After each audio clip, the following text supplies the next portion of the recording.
Now in the middle of one of the most significant eras in automotive, Carl Anthony amplifies the minds and voices behind this historic transformation as the host of AutoVision News Radio. Mic check 1, 2. All while coming to terms with middle age, father loss, and what it means to be successful in Detroit.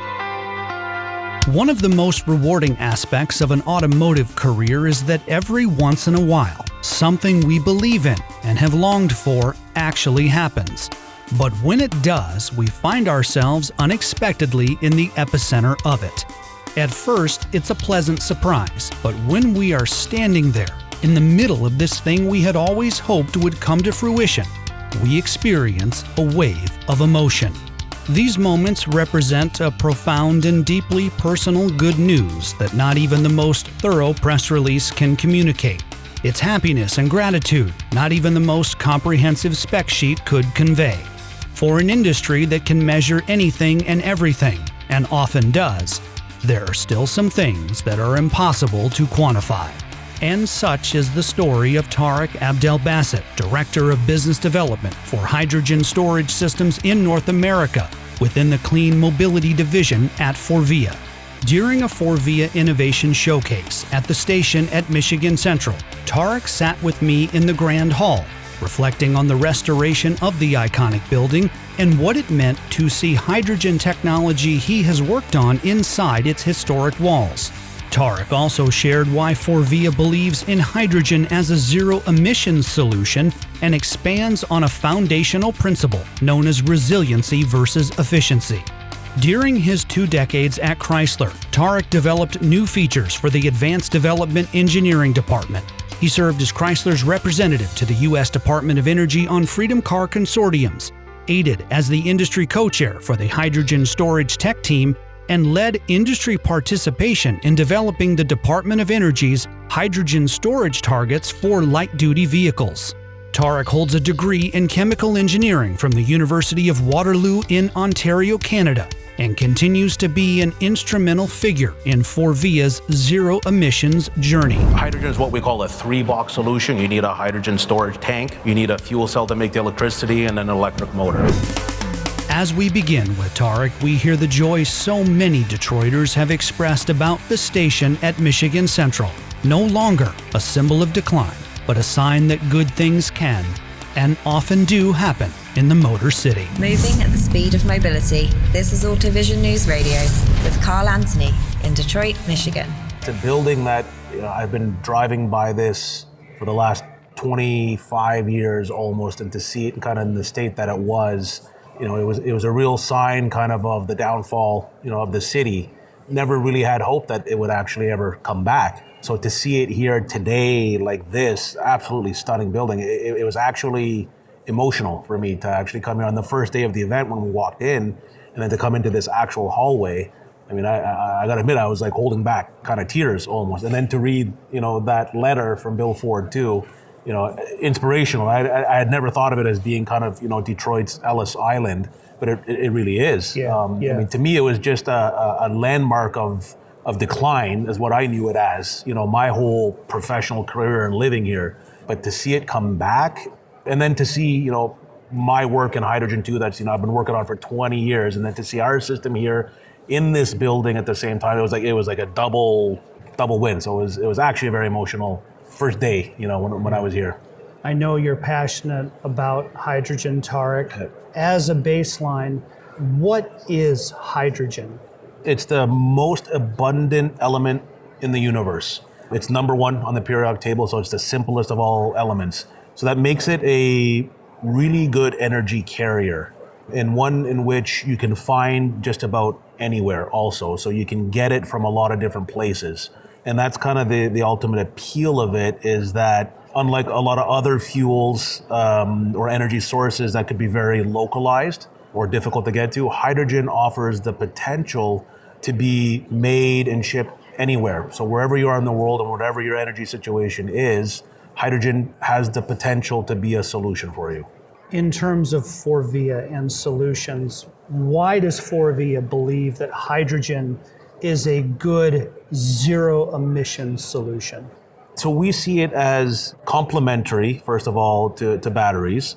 And one thing that the hydrogen and the battery space have kind of evolved and kind of settled out over the years is the physics of it kind of say bigger vehicles, from kind of commercial van and up, trucks and buses and bigger, will likely do better with hydrogen from a packaging perspective, a weight, a range, a refilling time, a burden on the infrastructure. Hydrogen seems to make more sense on the bigger vehicles. Passenger vehicles, kind of commercial vehicle size down into passenger, will likely do better with some kind of battery solution. Sure. And then when you look at hydrogen storage today, the two main commodities, you say, okay, why didn't we do batteries? Why did we pick hydrogen? Right. So particularly for us, when you look at kind of the two main ways we're moving hydrogen and storing it today, either through carbon fiber, like a composite pressure vessel where there's carbon fiber, or as liquid hydrogen where it's usually in some kind of a stainless steel kind of container. So those are two commodities that we're very good at because of our other business divisions. Stainless steel, one of our biggest divisions, is a traditional kind of exhaust system. We call it FCM. They're stainless steel welded tube systems. And today, because of that, and we're number one in that globally, we are the number one buyers and welders of stainless steel in the world. Nice transition to, hey, if I'm going to make a liquid hydrogen tank, I can take advantage of that strength that we already have. Sure. Composites, because of our interiors division, we've done a lot of work on composites in the past, body work and stuff like that. So we have a lot of composite experts. So two sets of expertise on the main commodity material that we're already good at as a company. So that's why we kind of said, hey, that's a natural kind of evolution for us to go into the hydrogen storage side of things. Right. As we have this discussion about hydrogen, there's this aspect of resiliency versus efficiency. Right. And this idea is fundamental. Tarek, can you expand on what is meant by resiliency versus efficiency in the context of hydrogen?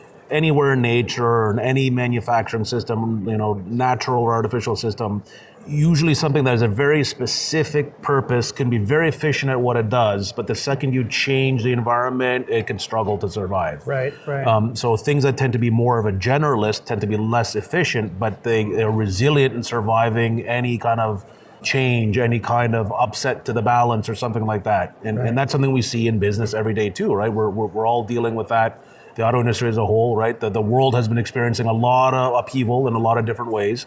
So you always want to balance efficiency, always important. As engineers, we love to think of efficiency, but you have to in business balance to be resilient to whatever comes your way. Sure. You always need to find the right balance. So hydrogen is very similar in that sense that one of the comparisons that's always made of why hydrogen shouldn't, is not a good idea is that, hey, by the time you make it, ship it, put it through a fuel cell, you're only about a 25% round trip. Whereas electricity, you can be an 80, 90% round trip.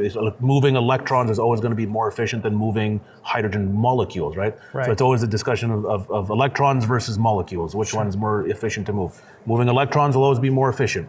But why are we more resilient? So the ability to store, right? Say with electrons, really difficult to store electrons. Yes, there's batteries, but when you start getting to these really big applications, when you're talking about storing energy on a grid, talking about charging big vehicles, Class 8 vehicles, batteries start to become a bit of a problem in terms of being able to store that efficiently. Having, for example, like inventory. It comes down to basically that inventory. Sure. Hydrogen typically stores better, is better at inventorying for those rainy days. So if we're going to do things like renewables, right? We want wind and solar. Those are very erratic sources. You generally want a buffer to be able to have that energy when the demand is actually there. So as we move to a more zero emission or a net zero type society where we're going to use more renewables, we're going to need that ability to buffer. And hydrogen, particularly as we scale, can look better than batteries in that area. Tarek, when it comes to this entire mobility landscape, where do you see hydrogen having the most meaningful impact? Or maybe asked another way, where does hydrogen fit in with this larger umbrella that we call future mobility? Yeah, so definitely the bigger vehicles, like we were saying. So we see the Class 8, definitely kind of moving towards hydrogen, buses, transit, even seeing it start to kind of work its way into aerospace, marine, other industries. The emerging kind of drone industry, as those get bigger and bigger, they're moving from battery to hydrogen for the same reason. As things get bigger, it starts to favor hydrogen. Sure. So those are kind of even some kind of new frontiers. For us, the main focus, definitely kind of that heavy duty pickup truck, Class 8 type vehicle, buses, transit, that's traditional mobility areas that we as a company are strong in. We definitely see those moving towards hydrogen. What are some of the challenges with hydrogen just in general, would you say, Tarek? So definitely on our end, storing it and shipping it, still not as competitive as a traditional kind of diesel. We need to really get the package to be smaller and more dense. We still have to work on cost. If you look at, say, some of the solutions today, twice the size of a fuel tank today, where you could be just a gas tank today is a blow molded plastic tank with a pump and a couple of sensors, a few $100s. Sure. Now we're going to something that's quite a bit bigger with not the same range, more exotic materials.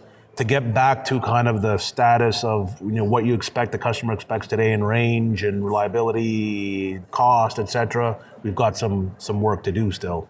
With this discussion we're having, what are some of the trends then that you see maybe in the future going forward with hydrogen? Infrastructure side, we see a major acceleration in the generation of hydrogen through what we call green and blue processes. Green meaning, hey, the way I make it, I make no CO2. Blue means I make CO2, but I trap it, so I don't let it kind of into the environment. We see those accelerating. We see green hydrogen, we see that actually potentially by 2030 actually becoming quite cost parity with some of the dirtier, quote unquote, methods of making it. Huge progress in electrolysis. That's one of the ways of making hydrogen through water. Massive improvements over the last 10, 15 years in terms of the cost, reliability. Wind and solar in parallel have gotten a lot cheaper. So those will make the energy that, run the electrolyzers. Those things coupled together are really taking a big bite into the cost of green hydrogen. So I see those have really accelerated over the last 10, 15 years. We've seen other markets pick up, like forklifts, for example, where those are now sustainable on their own without subsidies, without kind of intervention in any way. We see now even an emerging, with data centers, with AI, that's something that's suddenly a massive extra energy demand on the infrastructure. Hydrogen potentially has a role to play there too. A lot of competing technologies, but that could be something for us as a transportation industry to piggyback off of hydrogen production that comes from this new emerging, AI data center industry itself. When did you develop a passion for hydrogen and this type of engineering? How did that come about? I've always felt energy is something I've always understood. I had a really good chemistry teacher in high school. Missing fingers because every day we blew something up. You look at the ceiling and there are different colors everywhere. So, got me passionate about hydrogen or chemistry in general. And kind of gave me a sense. I've always felt that, understanding energy, in physics and chemistry in high school, that's something that always came kind of naturally to me. And then hydrogen just felt like a natural fit. It felt like the Lego of energy bricks. It really is. It's the simplest element. So it just made sense to me that even if we're not there today, that I can see the pathway. I could see the roadmap to there will be a day where it's dense enough, cheap enough. We can move it easily enough. There's runway left for hydrogen, whereas I don't necessarily see that. And I'm not knocking batteries, but I always feel like there's only so many electrons you're going to get out of a molecule of lithium, but with hydrogen, there's runway left to go. So that's why I think I lean towards the hydrogen side as opposed to leaning towards the battery side. We're here at Michigan Central Station, a place that is near and dear to your heart, with hydrogen that's near and dear to your heart, with a company and colleagues that respect you and adore you. And what is the legacy with all this that we've talked about? What is the legacy you'd like to leave yet for your career? I want to walk down the line launching a hydrogen vehicle. My very first job out of school, I was with Stellantis building heavy-duty trucks, and I launched the diesel version of that truck. And that was an awesome experience, loved it. I would love, in the back of my mind, it's almost a quarter century later, but to walk back down that line or one similar with a hydrogen truck, that'd be like bookending kind of my career. Links in the show notes for more info on FORVIA's work in hydrogen and Michigan Central. AutoVision News Radio is available on all major podcast platforms. At the station at Michigan Central, alongside Tarek Abdel-Baset, I'm Carl Anthony, AutoVision News Radio.